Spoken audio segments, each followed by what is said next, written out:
Sa mga gusto magpa-admin access, i-type nyo na lang sa comment yung mga landmark address nyo. Tapos ako na lang mag-generate. I-reply ako na lang kayo pag nagbukas ako.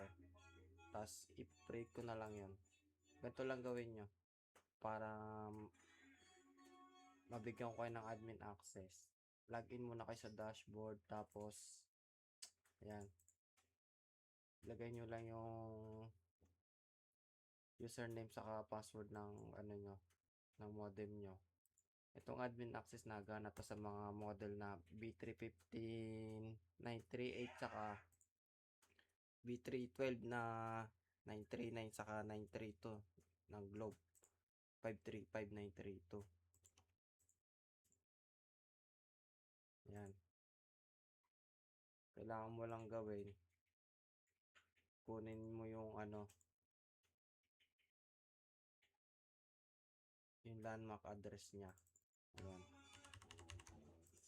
Pag di gumana yung binigay ko sa inyong admin access, ibig sabihin baka version 11 na yung yung B35932 nyo, kaya hindi nagagana yung admin access. Pag nag-comment kayo doon sa may comment section, lagay nyo na lang B535932. Yan, para alam ko kung anong model yung generate natin ng admin access. Yan, kunin natin yung admin access para meron tayong ban option. Paste. Yan. Diba itong stock na niya, username, ayun, wala siyang banlaki.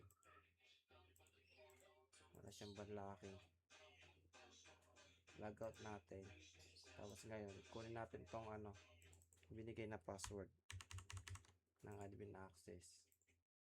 Ayan. Admin, tapos yung password na generate natin yan. Ayan. Itong model na to 535932. Ayan. Meron na siyang mobile network. Ayan.